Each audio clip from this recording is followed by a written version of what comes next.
Muhammadin wa ala alihi wa sahbihi ajma'in. Amma ba'du. Yang terhormat Dr. Imratul Aziza MAG selaku pemateri pada kajian Mutiara Solihah pada siang hari ini. Yang kami hormati para ibu dosen dan ibu-ibu yang hadir dalam kajian ini serta teman-teman yang dirahmati Allah. Pertama, marilah kita ucapkan puji syukur kehadirat Allah Subhanahu wa Ta'ala, yang mana berkat rahmat dan karunia-Nya sehingga kita semua dapat mengikuti kajian Mutiara Solihah ini dalam keadaan sehat walafiat. Kemudian sholawat serta salam tak lupa kita haturkan kepada junjungan kita Nabi besar Muhammad SAW yang selalu kita nantikan syafaatnya di yaumul akhir nanti. Perkenalkan, saya Insyirah Putri Anggraini yang akan menemani dalam kajian Mutiara Solihah pada siang ini. Dan kajian Mutiara Solihah hari ini akan mengangkat tema yaitu konsep dasar ibadah versus muamalah yang akan disampaikan langsung oleh Dr. Imratul Aziza MAG. Sebelumnya saya ingin menyapa terlebih dahulu pemateri kita pada siang hari ini. Assalamualaikum Bu Im. Waalaikumsalam warahmatullahi wabarakatuh. Bagaimana kabarnya Bu Im? Kabar baik, Nak. Alhamdulillah, nggih. Nyuwun langsung saged dimulai mawon. Bentar, Nak. Dari Nak, dipresentasikan dari situ apa, Kak ya? PPT-nya napa? Iya. Oke. Ini saya kok rada bermasalah, nggak tahu ini internetnya lagi kenapa. Kan jadinya begini. Bentar. Bentar ya.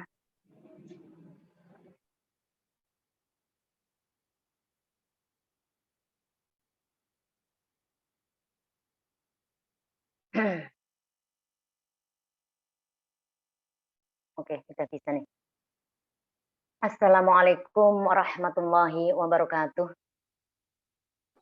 Waalaikumsalam warahmatullahi wabarakatuh. Alhamdulillahirabbil alamin. Wa bihi nasta'inu ala umurid dunya waddin. Assalatu wassalamu ala asyrafil anbiya'i wal mursalin. Rabbish rahli sadri wa yassirli amri wahlul 'uqdatam min lisani yafqahu qawli amma ba'd. Alhamdulillahirabbil alamin, ya Allah subhanallah. Terima kasih kepada tim kajian Mutiara Solihah ya, kampus ITS. Kemudian kepada Mbak Insyirah Putri Anggraini, Mbak Nila, seluruh Pak Rektor ITS dan semua aktivitas akademika ITS yang saya banggakan. Anak-anakku mahasiswa UIN Sunan Ampel Surabaya maupun mahasiswa dari UNU Sunan Giri Bojonegoro yang masih mau kita belajar bersama. Kebetulan kalau saya lagi ngajar ini. Jadi semoga nanti bisa jadi pengayaan untuk kalian semua, dan saya berharap bahwa ini nanti lebih banyak lebih banyak ke diskusi daripada materinya. Jadi saya hanya memancing saja. Makanya ini dingaren saya ininya sedikit banget. Biasanya kan banyak ya. Biasanya materinya banyak, ini enggak, hanya 4 slide gitu ya. Jadi yang pertama adalah ditanya, apa sih sebenarnya konsep dasar ibadah versus muamalah? Ini kayaknya sederhana ya. Kita akan bicara tentang ekonomi, tetapi ini perlu ditata karena pergaulan kita, hablum minan nas kita dengan sesama masyarakat ya, dengan horizontal di masyarakat. Itu ternyata ini kadang pakainya antara halal dan haram. Contoh misalnya, kemarin kok kamu nggak hadir ya di nikahannya Mbak ini, di resepsinya Mbak ini gitu ya. Ternyata jawabannya karena nggak diundang, Bu. Kalau nggak diundang itu berarti kita menghadirinya itu jadi haram. Waduh. Padahal sekarang itu kita nggak diundang resepsi atau nggak diundang apa itu karena gitu ya. Karena kita tuan rumah itu kadang berbagi alasan. mungkin kelupaan, yang kedua mungkin karena apalagi PPKM terbatas, atau saking sibuknya apa ya, kita lupa kalau tidak ngundang kita. Padahal kita itu merasa soulmate. Gitu loh ya. Mestinya kan nanti kalau persoalannya seperti itu harusnya kan tidak harus kitanya tersinggung amat kan. Berarti bisa paling lupa. Paling apa tadi ya? Nggak menyangka gitu loh kalau kita pengen diajak gabung dan lain sebagainya. Jadi dari konsep dasar fikih ibadah ini nanti kita akan bicara ke sana ya. Pertama adalah monggo slide-nya, Nduk.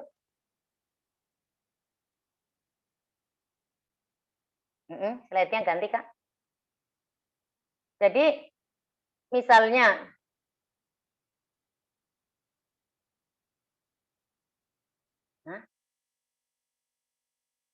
langsung ini ya. Klasifikasi ibadah misalnya, betul. Nah. Klasifikasi ibadah misalnya. Dilihat dari boleh dan tidaknya diwakilkan. Itu nanti ada klasifikasi ibadah mahdhah dan ibadah ghairu mahdhah. Dilihat dari boleh tidaknya diwakilkan itu menurut pendapat Syafi'iyah, sebagian Syafi'iyah. Karena nanti sama-sama istilahnya mahdhah dan ghairu mahdhah itu nanti berbeda antara pendapat sebagian dari Syafi'iyah yang bermadhab Syafi'i dengan Ibnu Rushd yang bermadhab Maliki. Jadi misalnya ibadah itu apa sih? Ibadah itu penghambaan kepada Allah, ya. Penghambaan kepada Allah. Dan yang mahdhah ini jelas tidak bisa diwakilkan, harus kita kerjakan sendiri. Yang seperti apa itu? Ibadah badaniyah, ya. Ibadah badaniyah mahdhah. Jadi betul-betul butuh fisik kita dalam beribadah itu tidak bisa diwakilkan. Dan ini tidak berkaitan dengan harta seperti puasa, sholat. Kalau kita wajib berpuasa, ya puasa saja. Ya, puasa saja. Bentar, ini layarku kok ya nggak pas ya. Aku kok wis pas urung, Mbak. Wis ati pas-pas no. Bingungi ya, Mbak ya. Jadi misalnya Anda puasa, sholat itu nggak bisa diwakilkan. Ya, itu menjadi kewajiban kita. Tapi nyatanya banyak di masyarakat itu ada praktek yang sebenarnya keliru ya. Ketika kita punya mbah, simbah atau orang sakit yang sulit untuk sholat, itu kemudian keluarganya tidak nuntun si sakit, keluarga kita yang sakit untuk melaksanakan sholat. Sholat itu nggak ada apa ya kewajiban qadha ya, nggak ada aturan qadha untuk sholat sebenarnya, kecuali bagi perempuan ya yang kemudian pada waktu sudah masuk waktu sholat kok ternyata dia belum sholat, haid, menstruasi, maka dia kemudian kena kewajiban mengqadha sholatnya. Tapi sebenarnya kalau misalnya bagi orang yang sudah tua ya, sudah sepuh, kemudian dia tidak bisa melaksanakan sholat, tidak boleh diqadha. Sholatnya adalah sebisanya. Karena sholat orang yang sudah tua itu sebisanya, maka harus apa nak? Harus yang nunggu ya, mengasuh, merawat si sakit itu yang harus peduli. Mbah, ini sudah waktunya sholat. Tapi nduk, ki aku kotor kabeh, nggih, monggo saya bersihkan supaya bisa sholat. Prakteknya ada sebagian masyarakat yang kemudian setelah simbah atau si sakit itu meninggal, itu kemudian apa ku ya? Menyewa banyak orang. Menyewa banyak orang untuk mengqadhakan sholatnya. Simbahnya itu sudah ketinggalan sholat selama 6 bulan. Astagfirullahaladzim. Piye coba carane Mbak? Mbak sopo ki tadi? Mbak Nila atau Mbak apa tadi? Insyirah. itu ternyata Mbak, bahkan tetangganya ikut mengkodok sholatnya simbah tadi yang sudah meninggal, itu dibayari. Nah, ini yang nggak benar ya.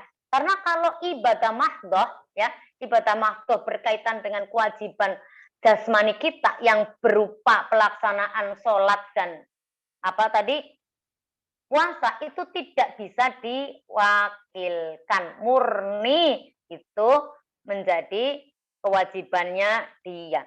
Sementara yang kedua, ibadah ghairu mahdoh, ya, bisa diwakilkan berkaitan dengan apa? Ibadah maliyah mahdoh. Ibadah maliyah mahdoh itu artinya apa? Ibadah yang berkaitan dengan harta dan itu murni. Contohnya seperti sedekah dan zakat. Itu Anda bisa mewakilkan. Artinya apa?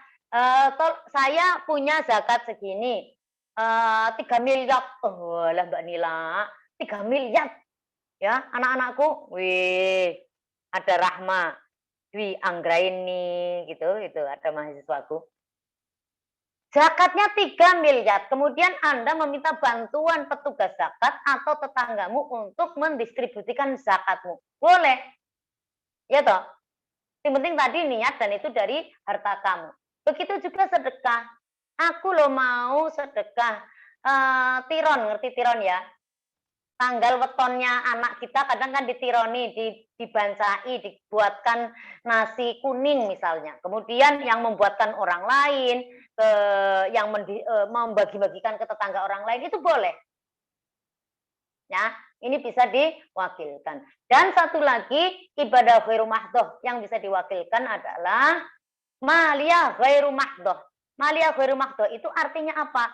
Iya benar, itu ibadah harta, tetapi juga membutuhkan fisik. Contohnya seperti haji. Haji itu juga kan bisa diwakilkan walaupun dengan syarat-syarat tertentu. Artinya apa? Yang mewakilkan misalnya nuwun sewu ya, naudzubillah min dzalik. Saya sudah masuk kuota haji.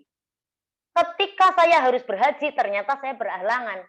Haji saya bisa diwakilkan, tapi ada syaratnya. Yang mewakili haji saya adalah orang yang sudah pernah berhaji. Misalnya begitu, ya. Itu menurut Syafi'iyah mahdoh dan ghairu mahdoh dilihat dari bisa tidaknya itu diwakilkan. Tapi kalau Ibnu Rushd itu melihatnya mahdoh ghairu mahdoh dilihat dari maksud dari penerapannya, dapat atau tidak dijangkau oleh akal manusia. Jadi misalnya yang mahdoh itu tidak dapat dijangkau oleh manusia, murni. Jadi ibadah mahdoh murni penghambaan langsung kepada Allah Subhanahu Ta'ala. Ya, jadi manusia artinya tidak perlu mencari apa sih maksudnya, apa sih tujuan dari ibadah tersebut, gitu loh ya. Karena apa? Pensyariatan ibadah-ibadah tersebut semata-mata dimaksudkan murni untuk takorub, mendekatkan diri kepada Allah Subhanahu wa Ta'ala. Ini nanti dikenal yang mahdoh ini ada istilahnya dengan ta'abbudi. Ta'abbudi. Jadi al-aslu fil ibadat at-ta'abbud dunal iltifati ilal ma'ani. Katanya Imam Asy-Syatibi dalam kitabnya Maqasidus Syariah. Hukum asal dari ibadah adalah at-ta'abbud. At-ta'abbud itu tadi takorub, semata-mata beribadah kepada Allah dunal iltifati ilal ma'ani, tanpa menoleh, tanpa melihat kepada alasan dibalik perintah atau syariat tersebut. Contohnya, dan ini membutuhkan niat dalam pelaksanaannya. Contohnya sholat. Sholat masuk ke situ. Kan kita, kenapa sih sholat zuhur 4 rakaat? Kenapa sih maghrib 3 rakaat? Kan kita nggak tahu alasan yang sebenarnya. Kenapa sih subuh 2 rakaat? Kenapa sih sholat harus dilaksanakan dengan cara seperti itu? Nah, gitu loh ya. Itu tidak bisa dilogikakan. Walaupun kemudian ada banyak ulama yang menjelaskan filsafat atau alasan dibalik pelaksanaan sholat, alasan atau filsafat di balik gerakan-gerakan sholat. Gitu ya. Kemudian yang kedua, ghairu mahdhah menurut yang Ibnu Rushd ya, dapat dijangkau akal. Sebaliknya yang ghairu mahdhah adalah maksud penerapannya atau alasan di balik perintah atau larangan tersebut itu bisa dijangkau oleh akal alasannya. Ma'kulatul makna atau at-ta'akuli. Ya, ta'akuli atau ma'kulul makna. Seperti membersihkan najis sebelum sholat. Kenapa sih ketika kita mau sholat harus membersihkan najis? Lah ya kan kotor. Wong kita mau masuk rumah saja. Kita mau ketemu dengan anak, dengan suami atau istri kita. Itu harus bersih kok. Apalagi bertemu dengan Allah Subhanahu wa ta'ala. Nah, itu kan berarti ada alasannya. Tuh ya. Dan di ibadah ghairu mahdhah ini tidak butuh niat. Nah, dalam persoalan ini kemudian wudhu itu ya, wudhu itu terkandung makna ibadah dan juga membersihkan badan. Ibadahnya, kenapa kita diperintah wudhu?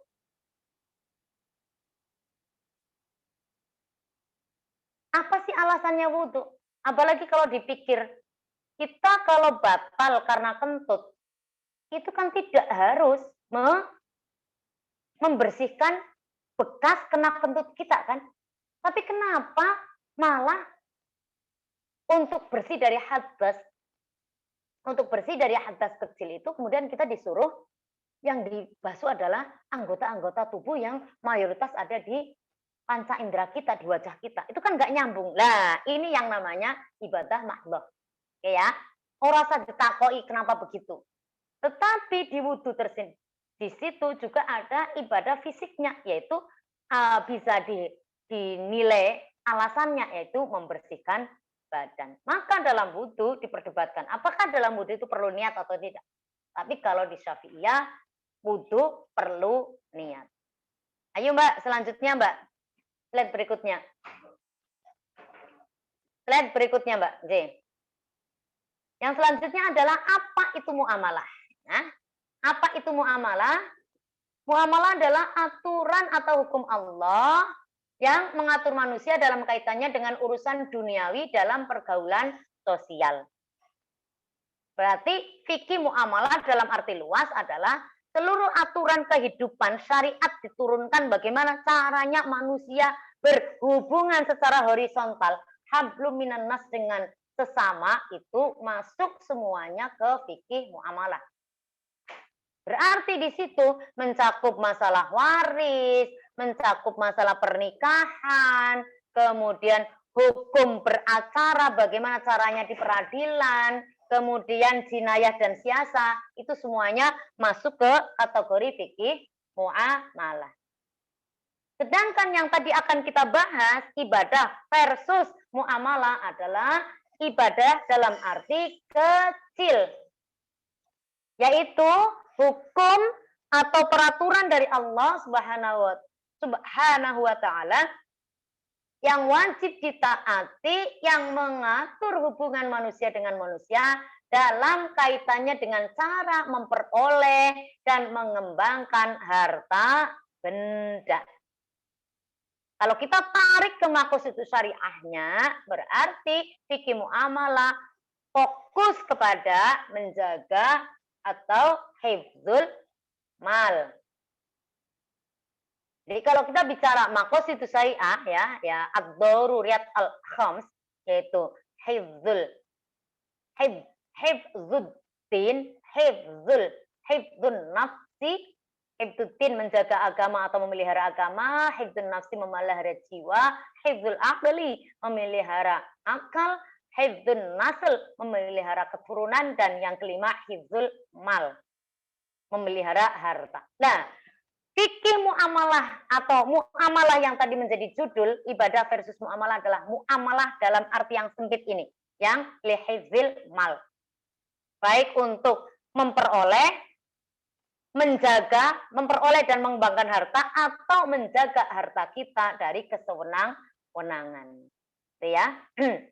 Jadi nanti seperti masuk jual beli, utang piutang, kerjasama dagang, dilarangnya penipuan, dilarangnya riba, dilarangnya ketidakjelasan transaksi dan lain sebagainya, masuk semua ke pembahasan muamalah. Slide selanjutnya, Mbak. Ya, kita ini slide terakhir ya. Jadi kita akan bicara kemudian konsep dasarnya apa? Konsep dasarnya adalah persoalan ibadah, kemudian persoalan ibadah, persoalan akidah, persoalan akhlak, itu adalah persoalan yang ta'abbudi tadi.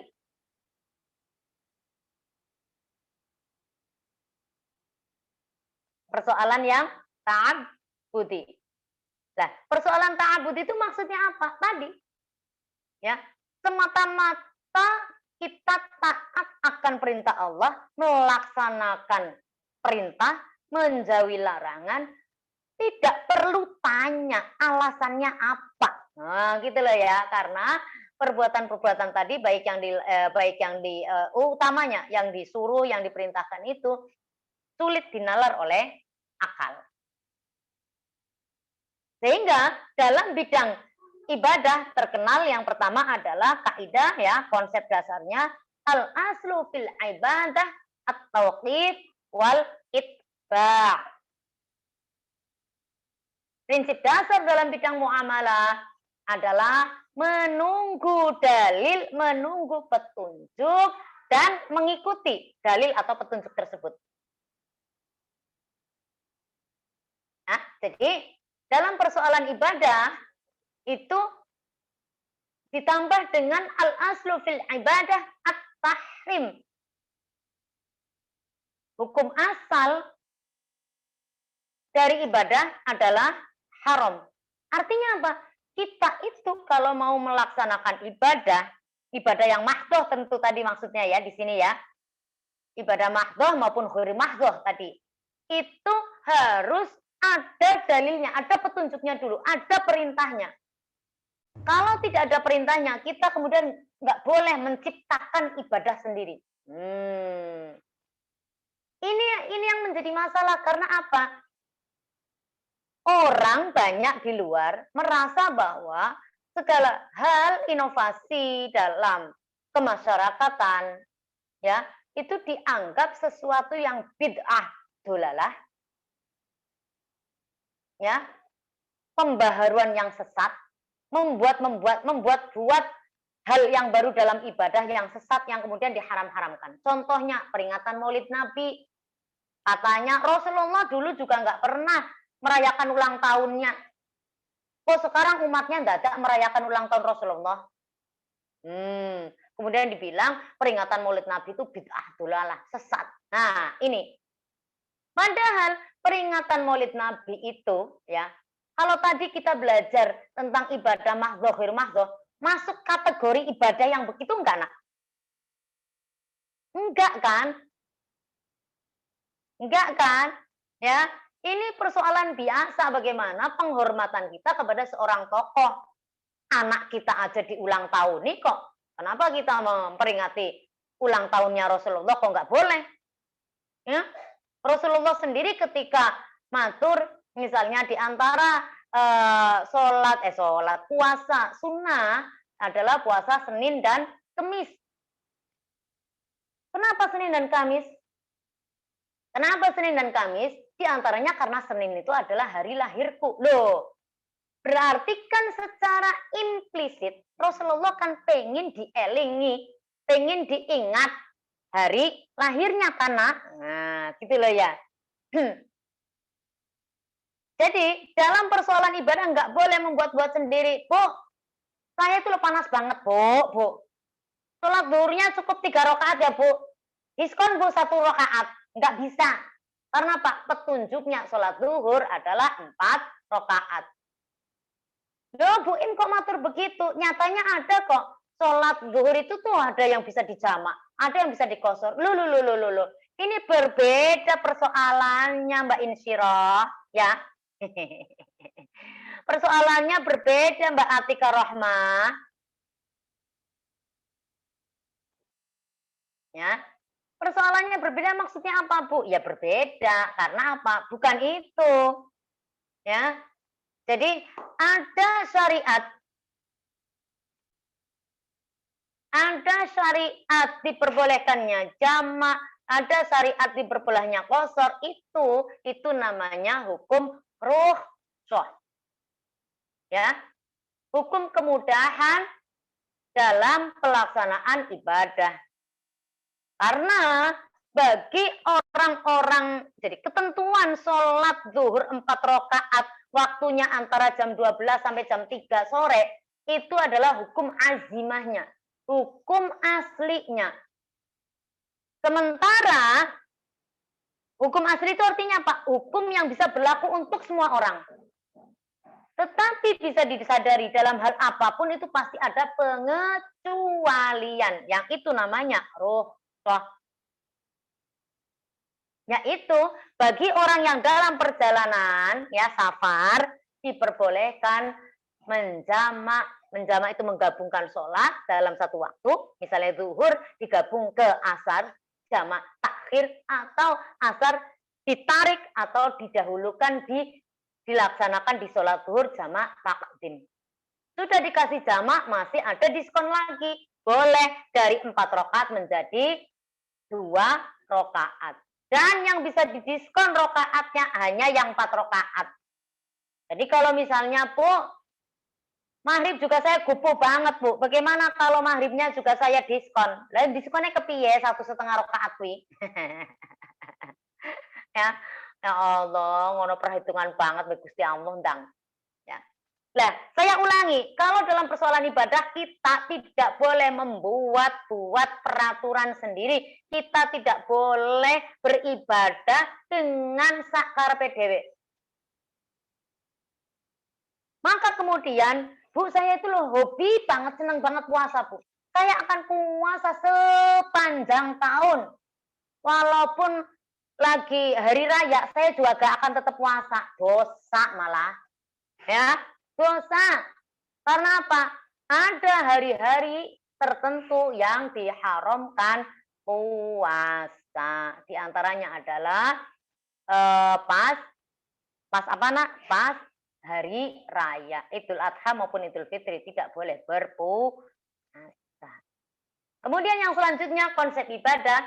Yang ketiga adalah al-aslu fil ibadah at-ta'abbud duna iltifati ilal ma'ani.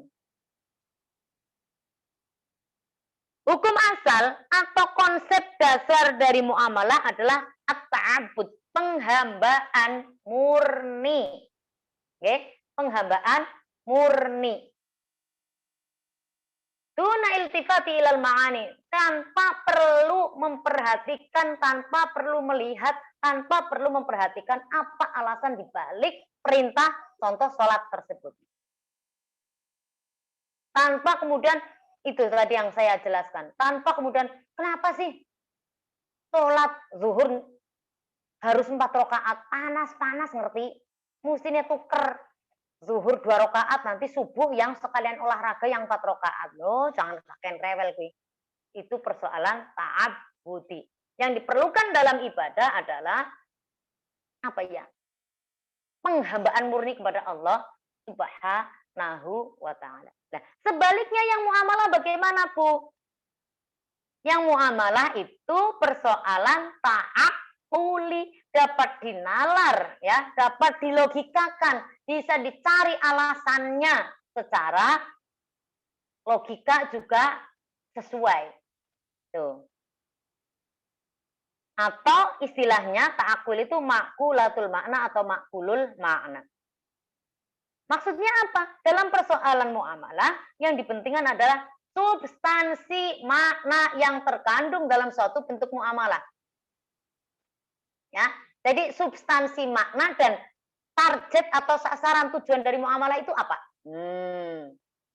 Jika muamalah yang dilakukan dan dikembangkan itu sesuai dengan substansi makna yang dikehendaki oleh syarak Artinya mengandung prinsip dan kaidah yang ditetapkan syara, mengandung kemaslahatan, menghindarkan kemudaratan, maka segala bentuk muamalah, segala bentuk serawung di masyarakat, segala bentuk kebudayaan tradisi di masyarakat yang tidak bertentangan dengan syara, mendatangkan kemanfaatan dan menolak madorot atau kerusakan, semuanya boleh. Oleh karena itu, dalam muamalah, kaidah atau teori yang dipakai adalah pertama, al-aslu fil asya al-ibahah. Hukum asal segala sesuatu itu boleh. Dan yang kedua, al-aslu fil adati iltifatu ilal ma'ani. Hukum asal dalam adat kebiasaan, hukum asal dalam segala hal, tadi komunikasi, interaksi antar manusia apa termasuk dalam hal muamalah atau bisnis Islam atau perdagangan dan lain sebagainya adalah iltifatu ilal ma'ani, melihat alasan kemudian target yang akan dicapai. Kalau mendatangkan kemaslahatan, menghilangkan madorot itu berarti repot, kesusahan, kerusakan, dan itu tidak ada dalam transaksi kamu tadi, maka semuanya itu diperbolehkan. Oke, bisa ditutup Mbak, slide-nya kan sudah sampai situ ya Mbak ya. Jadi hal yang perlu kita pegang ketika kita sudah tahu tentang itu, maka yang perlu adalah gini, prakteknya dalam masyarakat harus seperti apa? Ini yang sulit, karena ada kelompok tertentu atau ada orang-orang tertentu yang melihat bahwa semuanya itu dipakai kacamata hitam dan putih, dipakai kacamata antara haram dan halal saja. Contohnya tadi dalam masyarakat, ya, diundang ke Duren, tak tanya, kenapa kamu nggak hadir? Saya lo nggak diundang. Loh, diundangnya kan lewat grup. Itu namanya bukan undangan. Loh. Sekarang itu loh zamannya zaman modern, Mbak, Mas, ibu-ibu, Mbak. Artinya apa? Undangan yang paling enak itu ya pakai begitu kan boleh kan? Gitu loh ya. Bahkan sekarang itu undangan pakai grup, sudah pakai video, pakai apa gitu kan. Nah, emangnya kalau sudah di grup dan kamu ada di grup itu, apalagi itu grup utama komunitas kamu, apakah kemudian masih perlu juga kamu dijabri sendiri, bahkan minta diantarkan undangannya? Gitu loh. Zamannya zaman pandemi, harus mengurangi aktivitas-aktivitas pertemuan-pertemuan yang secara langsung seperti itu, gitu loh. Ya, jadi ayolah ya. Islam itu sangat mudah. Islam itu sangat indah. Islam itu mengajarkan kasih sayang. Tolong jangan dipersulit. Ya. Lalu kembali ke muamalah. Karena muamalah itu kaidahnya, konsep dasarnya adalah mendapatkan kemaslahatan untuk memudahkan kehidupan ya, mempermudah kehidupan, memudahkan transaksi dan menolak segala bentuk kemadorotan, kemafsadatan, kerusakan, ya, penipuan dan lain sebagainya. Maka segala jenis bentuk perdagangan dengan sekarang luar biasa pencapaiannya seperti ini, cepat sekali karena teknologi internet dan lain sebagainya. Itu maka selama hukum awalnya boleh, selama berarti tidak ada dalil yang mengharamkan. Dalil itu maksudnya apa, Bu? Selama tidak ada indikasi, selama tidak ada petunjuk bahwa itu ada maghribnya, maisir, horor, ribanya.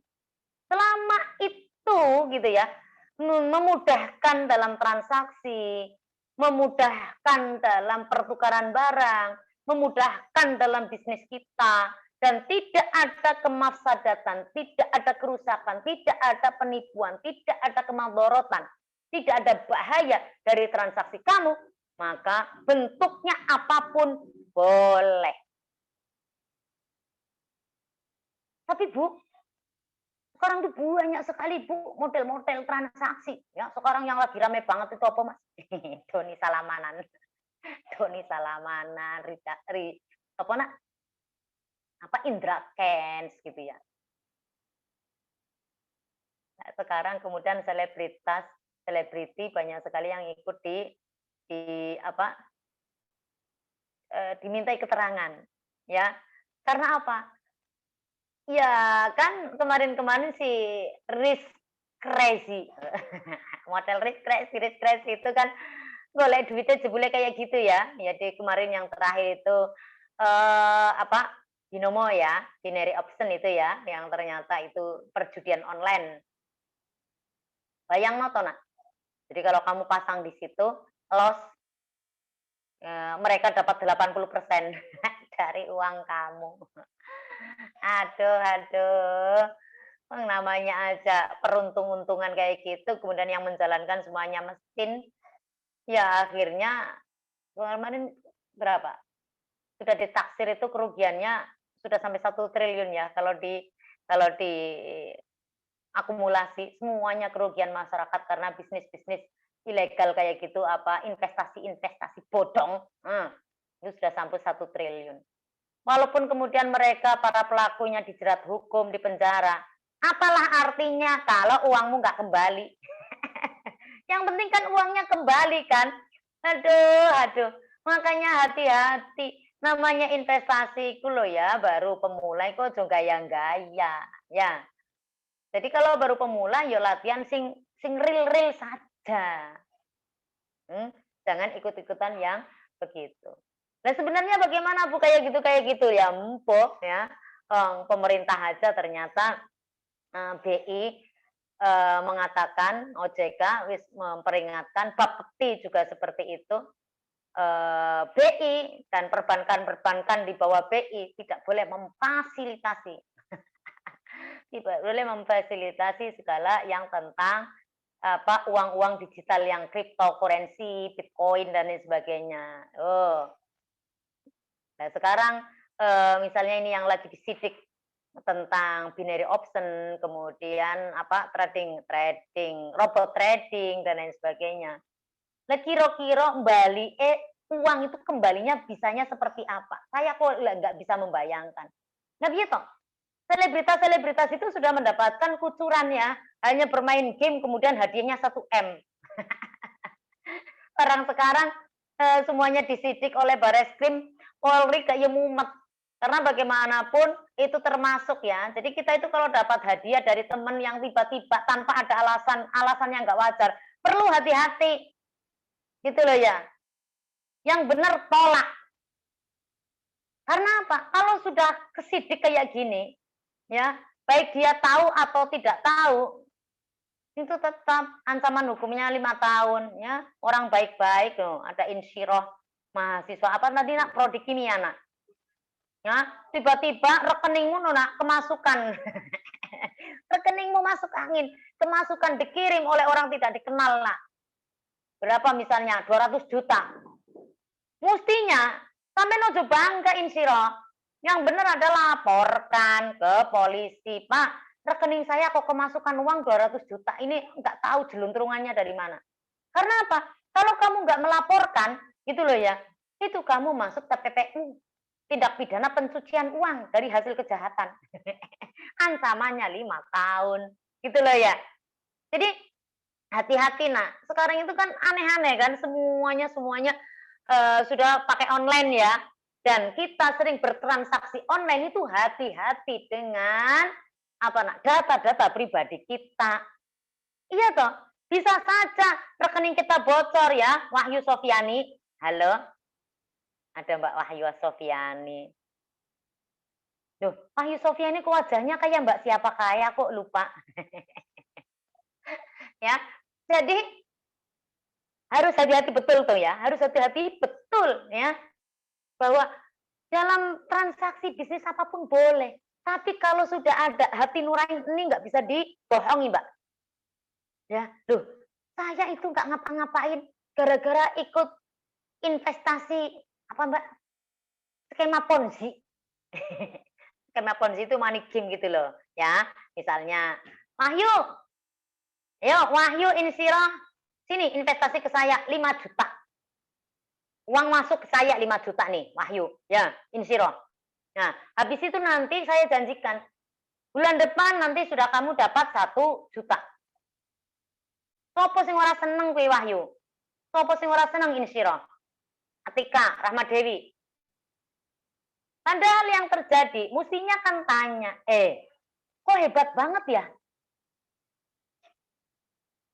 Investasi 5 juta, kemudian 1 bulan mendapatkan keuntungan 1 juta. Berarti berapa persen? 20% ya, Mbak? 20% kan dari 5 juta kan? Itu mestinya mbak-mbak sing mambu-mambu ekonomi, harusnya mikir. Kalau kita punya tabungan di bank 5 juta, ini kira-kira Mbak Insyil, antara biaya administrasi dengan bunga yang diberikan di rekening kita itu sepadan atau enggak, Mbak? Hah? Mbak Insyil nggak dengar, nggak apa-apa dibuka. Tidak, Bu. Tidak, karena apa? Administrasi bank itu ya di atas 10.000 sekarang itu. Sementara bunga tabungan dari 5 juta, sangat amat kecil, Mbak. Orang sampai 5.000, ya kan, Mbak? Nggak sampai 5.000.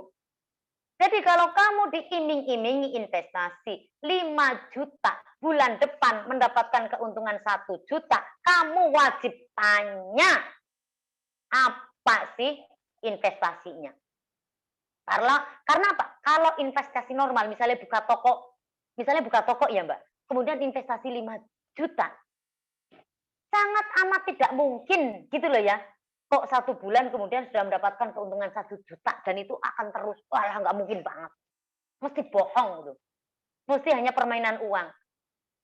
Jadi kenapa kok 1 bulan di depan nanti, misalnya sekarang bulan Maret, nanti April kita dijanjikan 1 juta. Kenapa bisa seperti itu? Iya, karena apa? Uang itu diperoleh dari anggota baru yang setor duit nang awakmu, Insiro. Ya, jadi misalnya tadi saya gaet si Insiro, ya. Kemudian Insiro tak janjikan bulan depan dapat 1 juta. Syaratnya apa? Insiro kan cari member baru Insiro. Iya enggak Insiro dapat member baru suruh investasi 5 juta juga. Maka 5 juta itu untuk Insiro 1 juta, untuk saya 1 juta, untuk di atas saya terus. Upline saya ya, itu upline saya itu mendapatkan 1 juta 1 juta. Nah nanti pada saatnya ketika mentok tidak mendapatkan member baru, ngalamat mandek jegrek. Ketika ditanya, loh saya itu sudah menyetorkan uang 240 juta loh Bu, jebule belum ada, tidak ada kembalian dan lain sebagainya. Sudah tidak ada kembalian. Awalnya lancar karena apa? Ada member-member baru. Itu loh, umumnya begitu kemarin yang menimpa atau yang dilakukan oleh seorang mahasiswi di Surabaya. Samudra Indah Laksana tersebut senengnya. Mahasiswa 21 tahun bisa luar biasa ya, nggak plei, menipu uang ngante miliatan, kalau nggak miliatan ya ratusan juta, ya. Jangan seperti itu ya. Jadi walaupun tadi konsep dasar bermuamalah dalam berbisnis, dalam mencari, mengembangkan harta kekayaan kita, itu hukum asalnya adalah boleh, selama tidak ada petunjuk indikator dalil yang melarangnya, selama tidak ada kemadorotan, kerusakan, kemudian tidak memakan harta orang lain secara batil, selama tidak ada riba, maisir, perjudian, dan tidak ada horor, ketidakjelasan, itu boleh. Tapi kalau ada unsur-unsur tadi, ya, kezoliman, memakan harta anak orang lain dengan secara zolim, merugikan orang lain, merusak harta orang lain, merusak harta diri sendiri, ada maisir, perjudian, ada gharar, ada riba, maka tidak boleh. Oke ya, sampai sini dulu, monggo kalau mau didiskusikan. Baik, terima kasih Bu Im atas materi yang telah disampaikan. Untuk selanjutnya yaitu sesi tanya jawab. Dipersilakan kepada ibu-ibu dan teman-teman yang ingin bertanya bisa langsung raise hand atau kalau ada kendala bisa mengirim pertanyaannya melalui chat box. Ambilkan itu Mas, pulpen sama kertas. Kertas adanya tak balik. Monggo teman-teman yang ingin bertanya.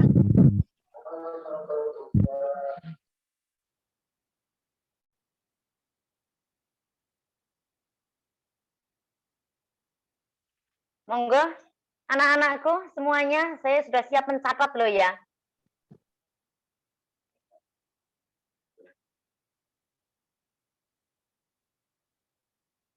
Itu Mbak ada, Tasya Alia Tazkia Hermawan. Mbak Tasya, Ya. Mungkin dari mana? bisa perkenalan dulu Mbak Tasya. Iya, dibuka biar nanti ada kenangannya masuk YouTube-nya Mbak Insyirah. Ya mungkin Mbak bisa Tasya? saya bacakan saja ya Bu ya. Monggo, monggo, monggo. Ya, Assalamualaikum warahmatullahi wabarakatuh. Sebelumnya mohon maaf tidak bisa on mic karena mic sedang bermasalah. Saya Tasya Alia. Saya ingin bertanya, apakah boleh kita mempertanyakan sesuatu, misalnya mengapa kita wajib sholat, mengapa sholat itu ada 5 waktu, dan sebagainya. Kalau kita mempertanyakan hal tersebut, apakah berdosa atau bisa disebut musyrik? Terima kasih. Makasih Mbak Tasya. Mbak Tasya dari mana? Ih, kenalan sama Bu Im yang cantik ini kok ya nggak mau ya Mbak Tasya? Mic-nya sedang terkendala, Bu. Ya mestinya, oh dari UNER. Nggih, salam kenal ya Mbak Tasya ya, dari UNER ya. Jadi mempertanyakan itu ciri orang yang cerdas. Bu, boleh nggak kalau tanya, ngapain sih kita wajib sholat? Ngapain sih? Nggak ada dikongkon, nggak ada disuruh. Mengapa kita harus sholat sampai 5 waktu? Ngapain sih? Ya, kita loh susah-susah. Apalagi petani tuh zakatnya gede banget. Apakah kalau kita tanya seperti itu berdosa? Apakah musyrik? Jawabannya tidak. Oke Mbak Tasya ya, tidak. Karena justru orang yang orang yang beragamanya bagus itu justru menggunakan akal pikirannya. Nah, gitu loh ya. Jadi Al-Quran itu mengajarkan itu, Islam itu mengajarkan itu. Justru harus tahu kenapa sih kita harus sholat. Nah, gitu loh ya. Jadi karena nggak berdosa, sekalian saya jawab Mbak Tasya ya. Dengarkan baik-baik ya Mbak Tasya ya. Kenapa kita harus melaksanakan sholat dalam maqasidus syariah ya? Jadi syariat yang diturunkan oleh Allah, syariat agama Islam, peraturan agama Islam. Kenapa sih diturunkan ya? Kenapa manusia harus mengikuti syariat atau aturannya Allah? Itu karena itu namanya maqasidus syariah ya. Tujuan diturunkannya syariat, tujuannya Allah memerintahkan melarang sesuatu kepada hambanya. Itu karena dirangkum, itu tadi yang sudah saya sedikit jelaskan ya, di maqasidus syariah. Semuanya untuk untuk memelihara agama. Sholat ini diantaranya adalah untuk memelihara tegaknya agama kita. Bayangkan Mbak Yu, Mbak Tasya, kalau kemudian kita nggak melaksanakan sholat, sopo sing mau menegakkan atau menjaga eksistensi agama Islam. Gitu lah ya. As-sholatu imaduddin. Sholat itu tiangnya agama. Artinya apa? Kalau tidak ada rutinitas sholat ini, kapan kita akan menghubungi Allah? Kapan kita akan menelpon Gusti Allah? Oke, Mbak?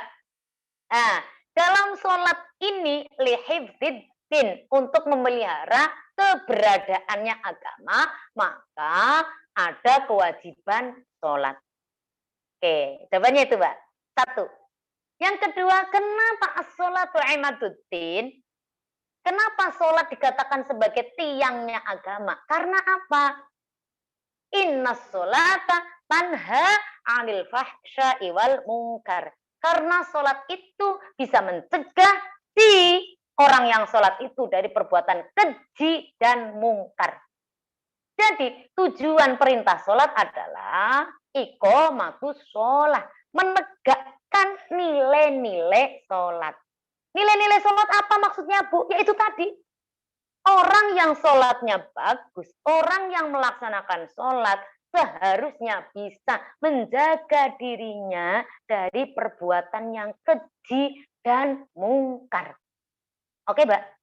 Nah, kalau ada orang yang sholat tapi maksiatnya terus, selalu berbuat jelek kepada orang lain, pelit, ya, dengki, senengannya hasud, senengannya iri, nggak suka kalau ada temannya berhasil.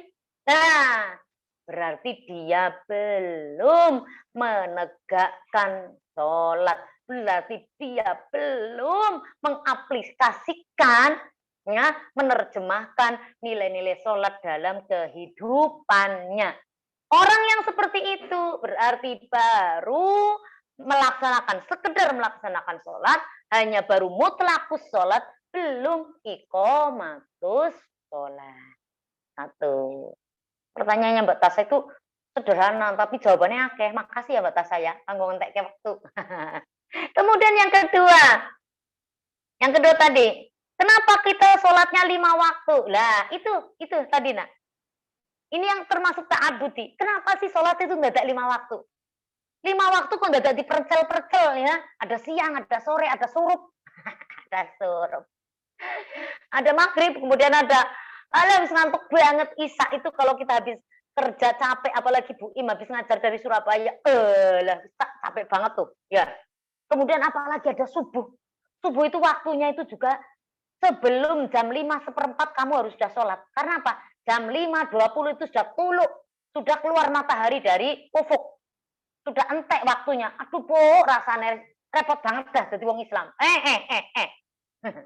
Lah, itu Mbak, alasan yang sebenarnya dari pelaksanaan kenapa kita harus sholat 5 waktu dengan waktu-waktu yang sudah ditentukan, itu namanya ta'abbudi. Kita boleh bertanya dan para ulama menjelaskan alasannya, sekedar menjelaskan supaya apa? Agama Islam itu rasional. Tetapi jawaban yang sebenarnya, kenapa 5 waktu dan kenapa waktunya sudah ditentukan seperti itu persoalan Allah sendiri yang tahu jawaban pastinya. Gitu Kak ya. Itu yang tadi namanya persoalan ta'abbudi. Kita cukup wis ada peraturan seperti ini, laksanakan, ikuti, patuh, taat, sudah. Gitu ya. Tapi mempertanyakan enggak apa-apa. Justru kemudian memang harus dikasih alasan. Oh, sholat 5 waktu, waktunya pas sekitar jam 12. Wayai orang kalau lagi kerja harus ada istirahat. Iya toh?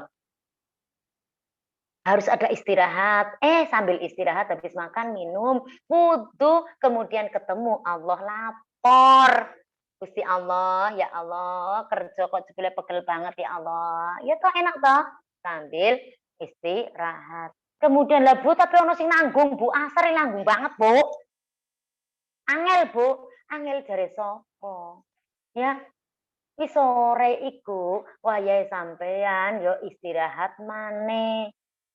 Jadi kalau misalnya ada waktu 24 jam, kerja itu ya maksimal berarti sepertiganya. Ya enggak Mbak? Jadi sepertiga untuk kerja berarti 8 jam. Kalau mulainya jam 8, 9, 10, 11, 12, 1, 2, 3, 4 pas. Kalau kita masuk kerjanya jam 8 berarti selesai jam 4, ya sudah itu maksimal. Waktu 24 jam kamu dipakai untuk kerja 8 jam, untuk ibadah 8 jam, untuk diri kamu istirahat, tidur, makan dan minum 8 jam.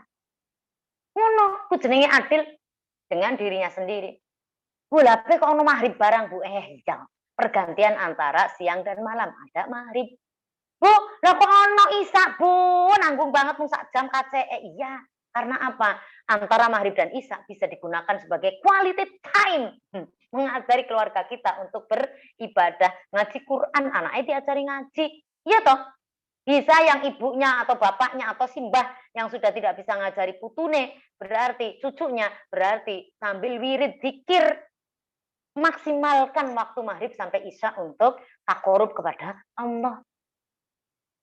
Mariku kok Bu, ono subuh ya.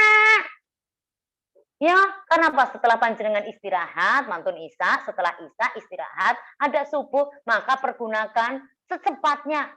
Sampean mau kerja lagi, mau memulai aktivitas baru, maka sebelum pergantian dari malam ke pagi, ke siang, itu Anda juga ada batas waktu untuk sholat. Asik sekali kan pembagiannya. Gitu loh. Kalau atas nama ibadah kepada Allah nggak ada yang repot. Kemudian yang satu tadi sudah. Oh sudah ya. Oke. Kemudian ada lagi Mbak Insyirah. Mau jenengan bacakan, monggo. Oke, mungkin sambil saya bacakan, kalau ada ingin yang bertanya lagi bisa raise hand atau menulis Ya, di bisa kolom langsung chat. ngatur. Itu ada Mbak Setiarini Arista. Monggo Mbak. Monggo Mbak Setiarini bisa perkenalan dulu kemudian membacakan pertanyaannya. Silakan. Assalamualaikum warahmatullahi wabarakatuh. Waalaikumsalam warahmatullahi wabarakatuh. Saya izin bertanya Bu Im. Kan Iya. seminggu Dari yang mana? lalu. Dari mana Setia? Saya dari Bojonegoro, Mbalen Bu, Swaloh. Oke, kelas apa ya, Nduk? Klasik ya? C, via klasik Bu. Monggo nak. Saya izin bertanya, seminggu yang lalu kan ada berita yang muncul di TV maupun di HP bahwasanya ada salah satu tetangga yang menutup akses jalan tetangganya. Jadi keduanya itu punya konflik. Tetangga yang seumpama si B Bu ya, si B itu jalannya itu tanah milik si A. Sedangkan terdapat konflik itu si A menutup akses jalan si B. Tetapi si B itu sepertinya orangnya kayak gampang marah gitu loh Bu. Dikasih jalan itu tapi dia nggak bersyukur gitu. Nah itu bagaimana dalam pandangan Ibu? Apakah si A menutup jalannya atau tetap ngasih akses untuk si B? Seperti itu Bu. Sebentar. Berarti jalannya ki sakjane nggone si A. Iya, tanahnya si A. Itu jalannya lewat tanah si A itu Bu. Oke, makasih ya Mbak Setiarini Arista. Ini tetangga saya dari Swaloh, Balen. Oke, makasih ya. Saya langsung jawab ya Mbak Insyirah ya. Iya Bu, monggo. Oke, jadi dalam fikih muamalah ya, memakai akses atau fasilitas umum itu masuk dalam hakul irtifak. Tapi ini persoalannya yang ditanyakan Mbak Arista itu, Mbak Setia, itu tadi, itu ancene jalan gone si A. Gone Kang Ali, sementara Kang Burhan, ya, sebagai tetangganya, dia buat rumah di belakangnya Kang Ali, tidak punya akses. Nah itu tergantung Mbak, tergantung dilihat apakah sing gawe umah sopoan desi. Ya, ini panjang jalannya, ceritanya panjang piye. Ya, ini langsung ke gede ke gini. Kalau orang mau bisnis properti, Mbak Insyirah, ya, bisnis perumahan gitu, Mbak. Ya, membuat kapling tanah. Kapling tanah. Sekarang kan ada misalnya tanah gede banget, sementara kemudian mau dibuat kawasan perumahan, kalau nggak dikapling-kapling kan ya lucu tambah Insyirah. Nggak yang sintukung kontang selebritis Atta Halilintar tok laan. Ya, maka dibuatlah kapling-kapling. Nah, ketika membuat kapling tanah, maka si penjual tanah itu pasti semuanya mendapatkan akses jalan. Ya nggak Mbak Insyirah? Ya. Jadi misalnya tanahnya seluas rumah yang paling kecil RSSSSSSS berapa ya? Rumah sangat sederhana sehingga selonjor saja sangat susah, itu ukuran berapa Mbak Insiro? RSSSSSS. Itu ukuran 5, depannya 5, panjangnya 12 ya. Itu kayaknya paling kecil ya, Mbak? Kalau dalam perumahan. Kurang tahu Ya. kalau saya. Kayaknya gitu deh, Mbak. Jadi depannya 5, ke belakangnya 12. Nah, misal tanah ki contoh aku nyontohnya sing pas ya.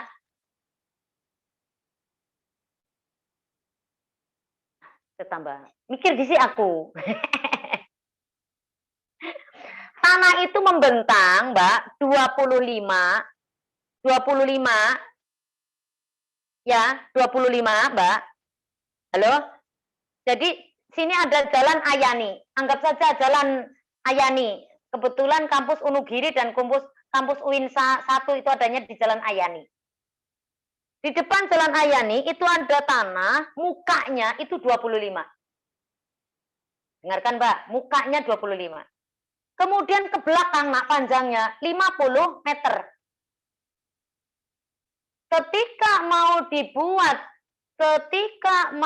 dibuat perumahan, dikaplingkan, maka cara baginya gimana? Ini Mbak Setia. Cara baginya adalah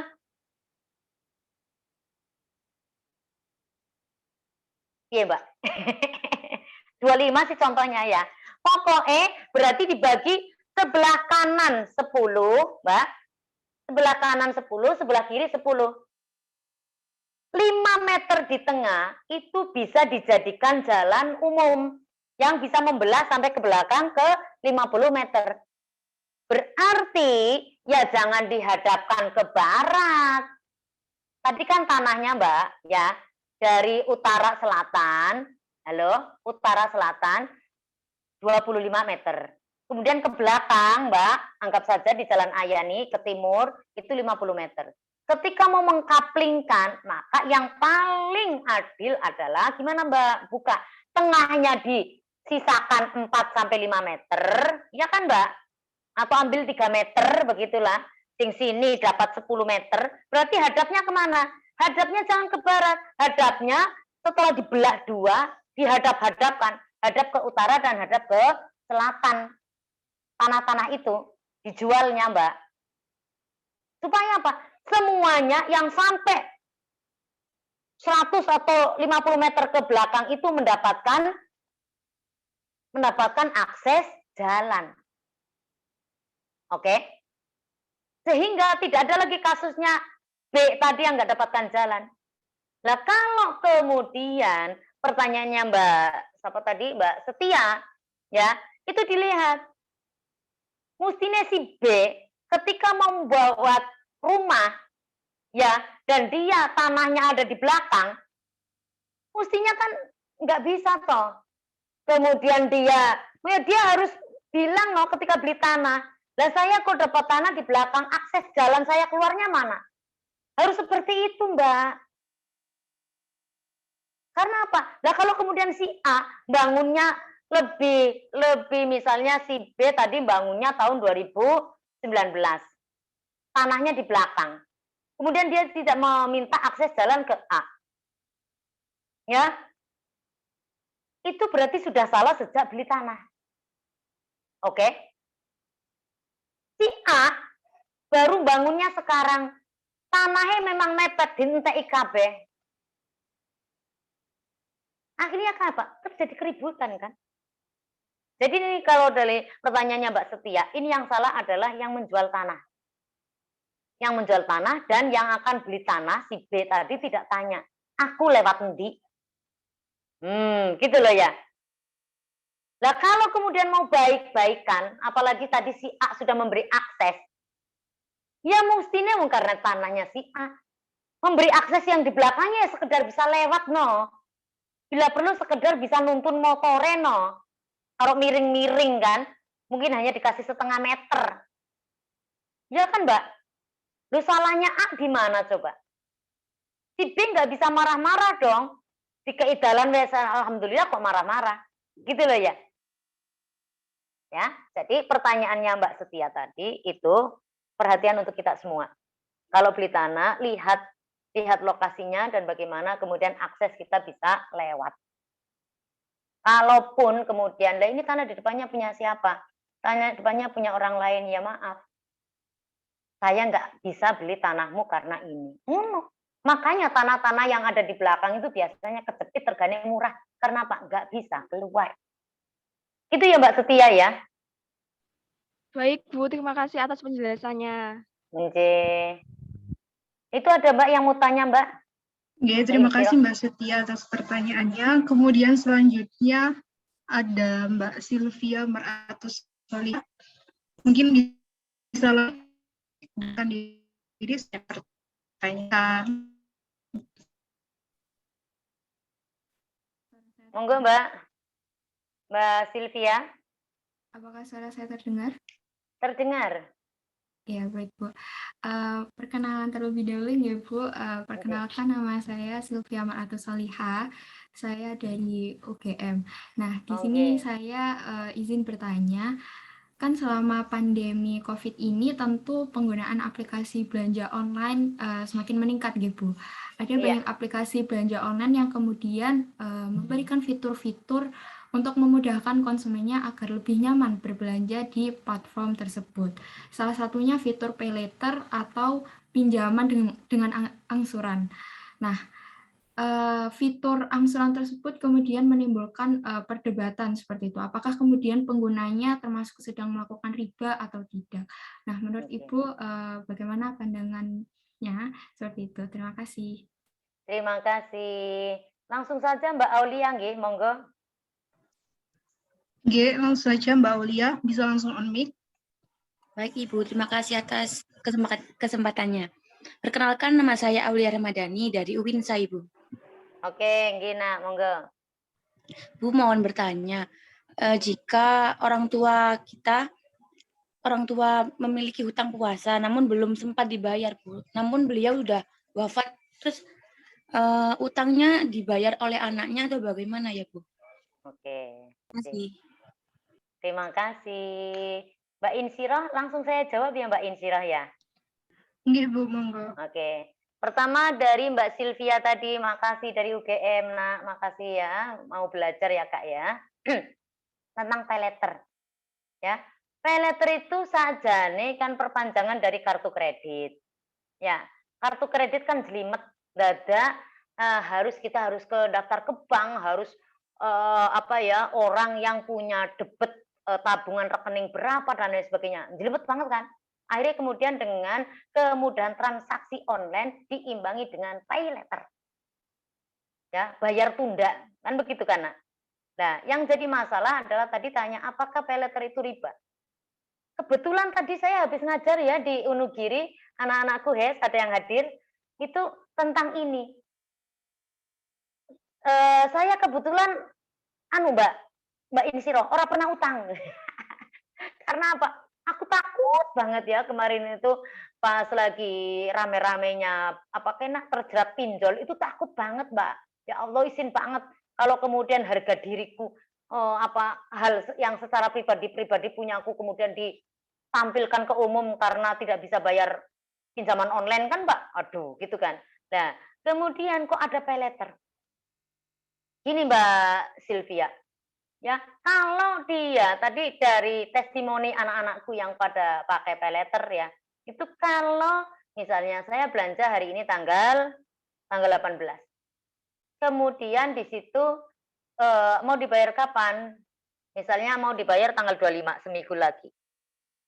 Katanya yang ini, ya, yang katanya yang tadi Mbak mahasiswiku, kalau pas tanggal 25 dibayar, maka tidak ada ininya, Mbak.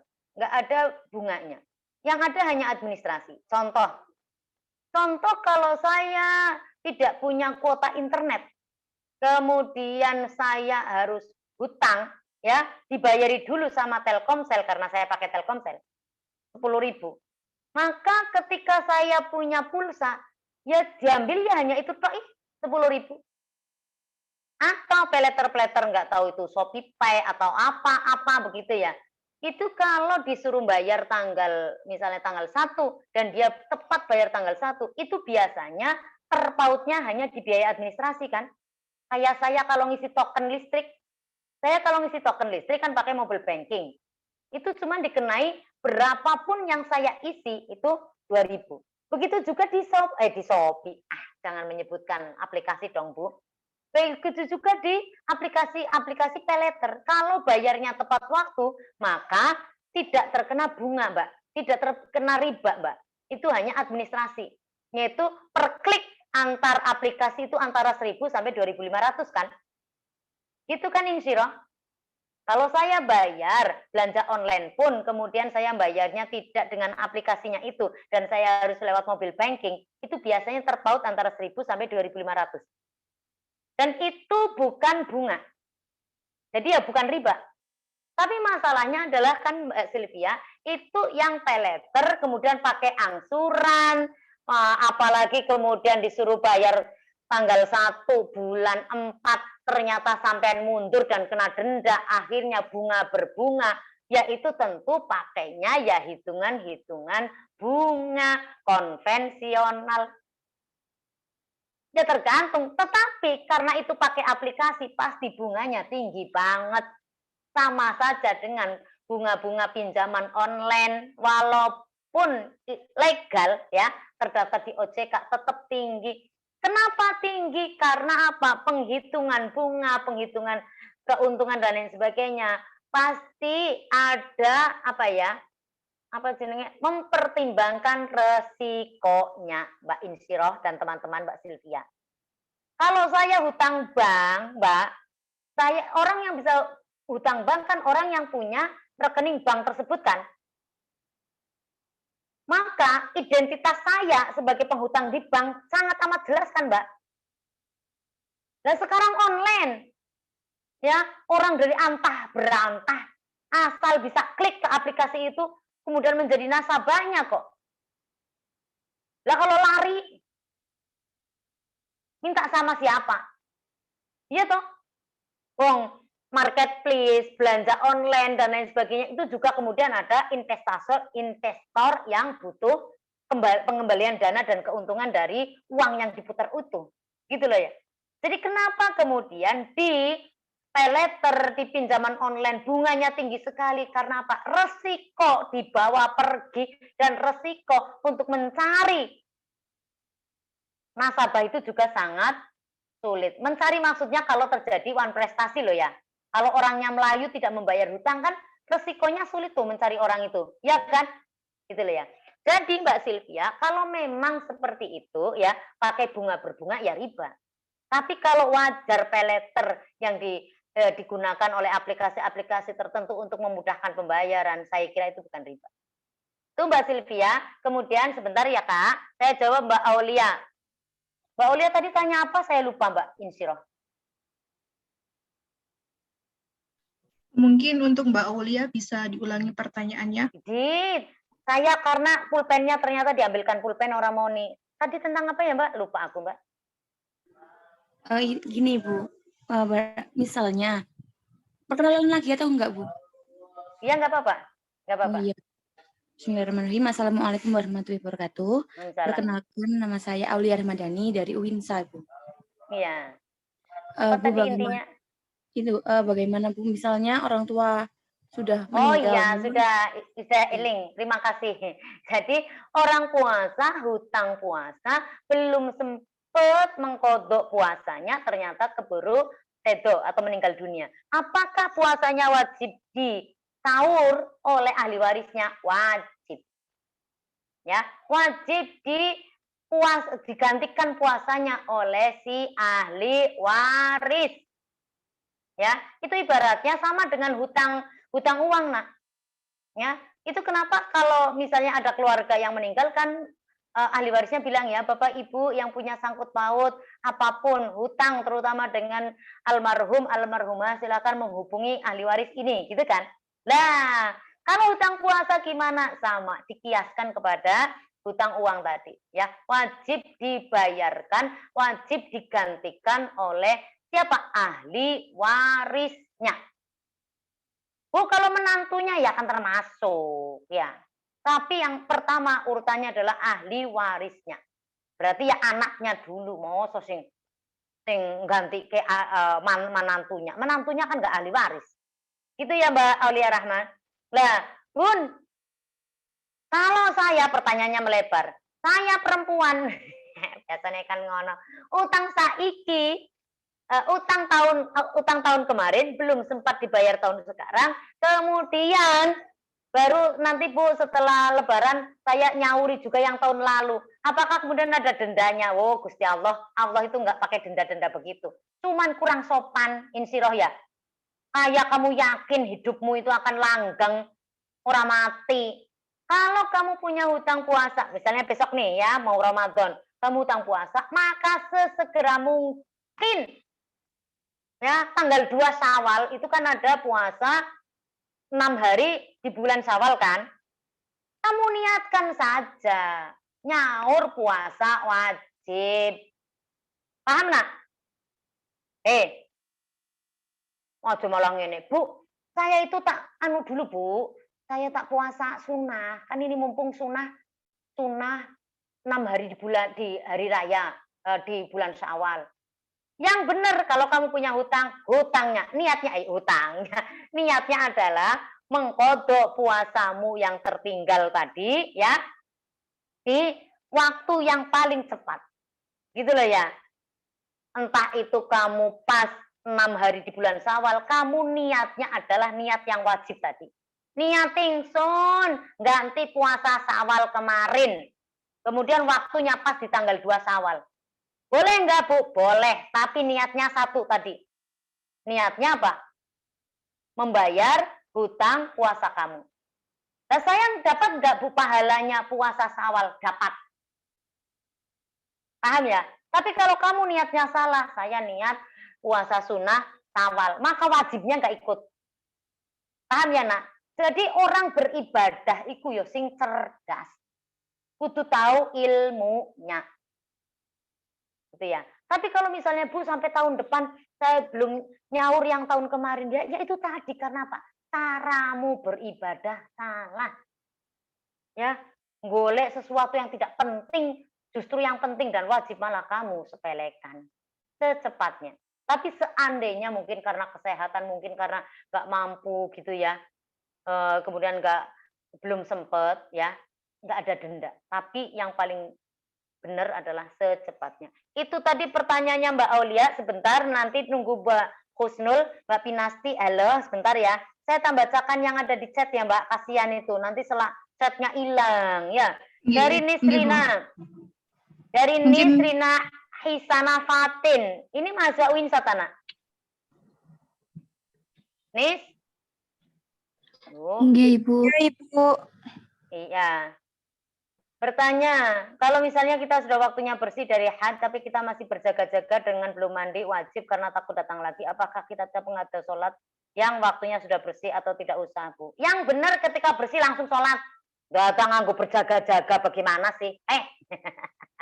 Nisrina, begitu bersih, pakainya apa Mbak? Tandanya bersih. Pakai kapas. Ya, kapasnya yang putih, jangan kapas yang merah. Ora jelas dong. Lagian jijik banget dong kapas yang merah dong. Kapas putih. Ya kan sekarang ada kapas rodo agak semu kuning ya, kan sulit. Kapasnya yang putih ya. Kemudian ambil cairan vagina kamu. Kalau putih berarti ora sang ragu, mandi. Ya, jadi kalau pertanyaannya Mbak Nisrina itu namanya orang leledek sama Gusti Allah. Males. Ya, males. Ya, langsung mandi dan langsung sholat gitu ya. Kemudian dari Zamrodatul Ardina. Ini juga kayaknya win saya. Pulpen kurang mempan.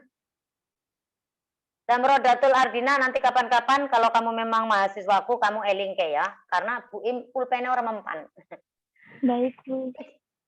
Izin bertanya mengenai bagaimana hukum asuransi dalam pandangan Islam.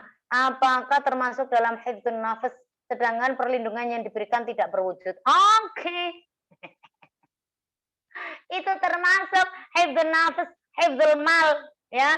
Jadi asuransi dalam Islam selama tidak ada selama jelas mekanismenya, selama bukan untung-untungan, ya. Kemudian selama tidak ada riba maka boleh. Nah, karena apa? Asuransi ini berarti asuransi jiwa ya yang kamu tanyakan ya. Asuransi jiwa ini gini, ada yang mengatakan, wong kok ora percaya. Orang kok tidak percaya sama takdirnya Gusti Allah. Mati yo mati. Loh, asuransi jiwa itu yang dikhawatirkan bukan mati yo mati. Tetapi resiko dari kematian, apalagi dia adalah tulang punggung keluarga. Tulang punggung keluarga kok mati tiba-tiba. Lah siapa yang akan menafkahi istri dan anak-anaknya? Kalau tulang punggung keluarganya kemudian istri, siapa yang akan menafkahi anak-anaknya, mbah-mbahnya yang ikut di keluarga itu? Jadi asuransi itu memanage resiko secara ekonomi. Tidak ngatur-ngatur takdirnya Gusti Allah, mati ya mati. Justru karena kematian itu misteri ilahi, maka gitu loh ya, kerugian yang mungkin terjadi karena hilangnya sumber pendapatan itu yang diasuransikan. Gitu Mbak Rodul Ardina, ya. Nah, apakah termasuk hifdzun nafas? Ya itu termasuk, walaupun tidak berwujud. Karena apa? Yang jelas asuransi jiwa itu yang dilindungi adalah bukan jiwanya, Mbak. Jadi ini lebih kepada hifdzul mal. Ya, Mbak ya? Gitu. Kemudian monggo Mbak Husnul Khotimah. Masih ada 4 menit. Ya, silakan Mbak Husnul Khotimah. Sekaligus ini pertanyaan terakhir nggak, Bu? Yes. Silakan. Assalamualaikum warahmatullahi wabarakatuh, Bu. Waalaikumsalam. Perkenalkan, nama saya Husnul Khotimah, saya dari ITS. Jadi pertanyaannya gini, Bu. Saya ingin bertanya terkait ibadah sholat. Jadi dalam Al-Quran kan disebutkan bahwa sesungguhnya sholat itu mencegah dari perbuatan-perbuatan keji dan mungkar. Pada umumnya itu sebenarnya umat muslim itu sudah melaksanakan sholat, tetapi mereka masih menjalankan perbuatan-perbuatan mungkar ataupun keji. Apakah karena umat-umat muslim ini masih pada tahap melaksanakan sholat, tapi bukan mendirikan sholat, begitu Bu? Dan apa perbedaan dari melaksanakan sholat dan juga mendirikan sholat? Selanjutnya pertanyaan selanjutnya, jadi kan contohnya saya sebagai seorang mahasiswa itu mungkin banyak yang difikirkan gitu, bagaimana mungkin dari Ibu tips dan trik agar kita semua bisa mendirikan sholat, tidak hanya melaksanakan sholat, sehingga menghindarkan kita juga dari perbuatan keji dan mungkar. Terima kasih Bu. Assalamualaikum. Terima kasih. Waalaikumsalam. Makasih Mbak Husnul ITS. Ada lagi tuh Pinasti. Pinasti, ayo. Pin. Assalamualaikum warahmatullahi wabarakatuh. Saya Waalaikumsalam. Nah, ambilkan pulpen yang benar. Dari Winsa, Ibu. Iya. Wis Ya, kenal aku Pinasti. Okay. Saya izin bertanya untuk yang puasa tadi, Bu. Kan kalau semisal puasanya yang tahun lalu itu belum dibayar, terus akan ada datangnya bulan Ramadan lagi, itu apa double apa enggak, Ibu? Oke. Itunya. Terus kalau semisal double-nya itu banyak, apa boleh kalau tidak mampu untuk membayar puasanya itu bisa nggak Bu dibayar dengan zakat atau apa gitu, Ibu? Tidak dengan puasa. Oke. Terima kasih. Oke. Mbak Husnul Khotimah dari ITS ya. Oke. Mbak Husnul Khotimah. Dari ITS, terima kasih ya. Ini mungkin karena sudah kuliahnya banyak yang luring ya Mbak Insiroh ya. Biasanya gini wong takok. Biasanya gini wong takok. Niki alhamdulillah Mbak Husnul. Asli mana nak?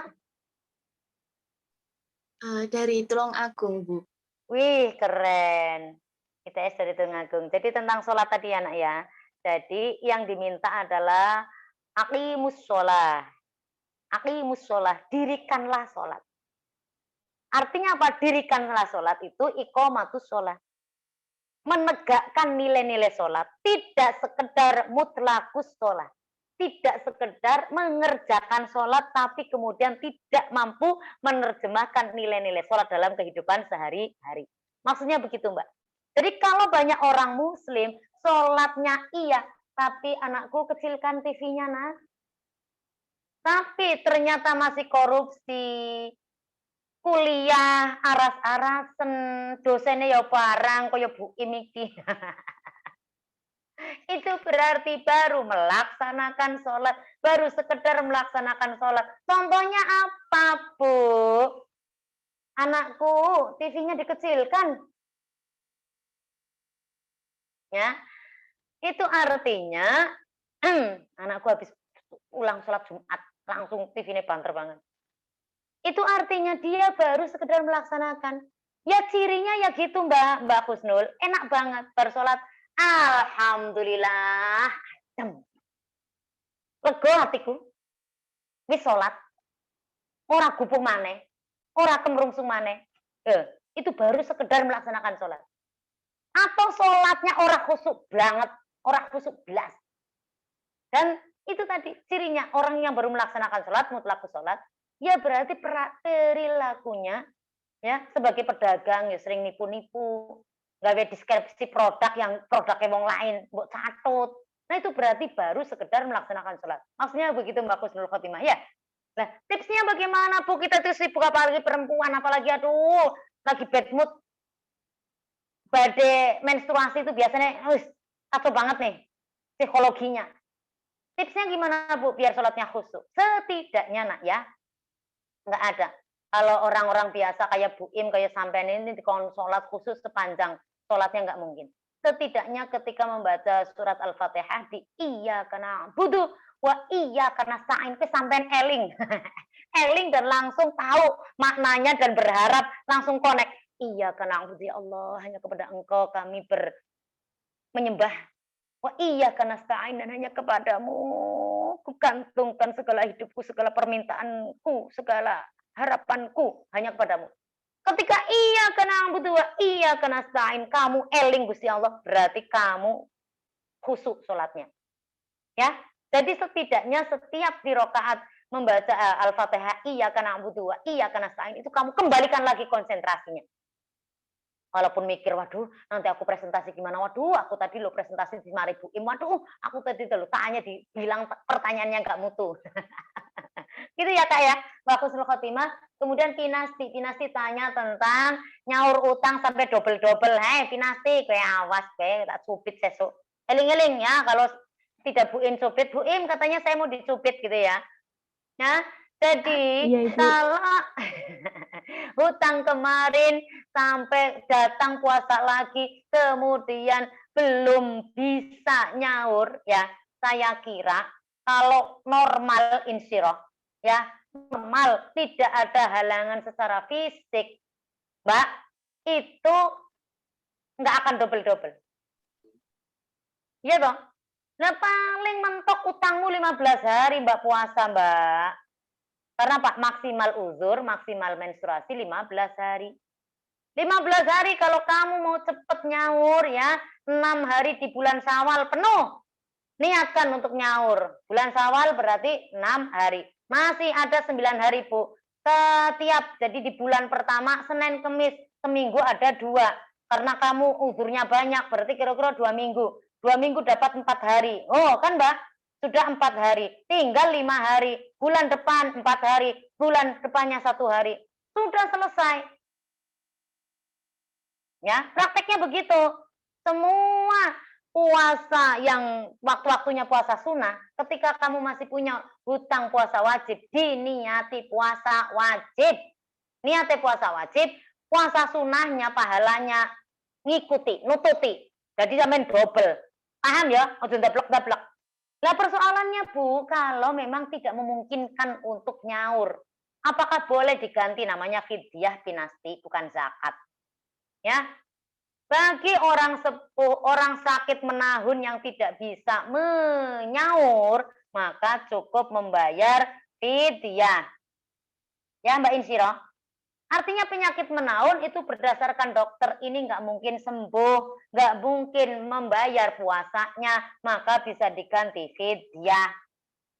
Ya, itu ya Mbak Pinasti ya. Nggih, Bu. Pinasti. Terima kasih. Oke.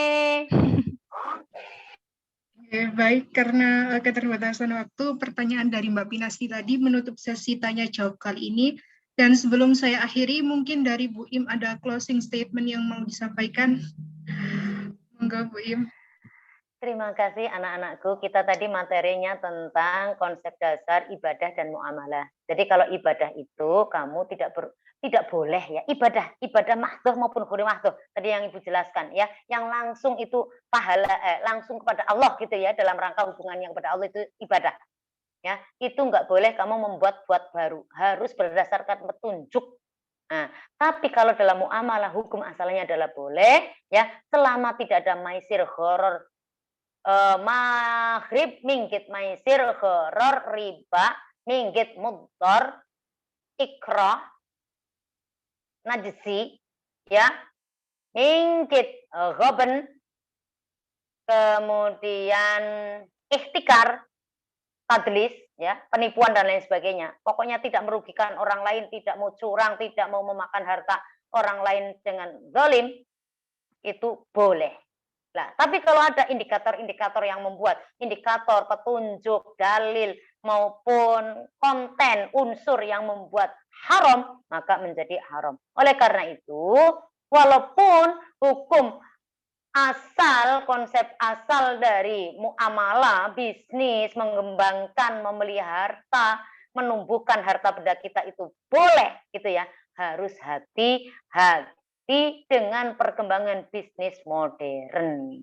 Terima kasih Kak, semoga bermanfaat.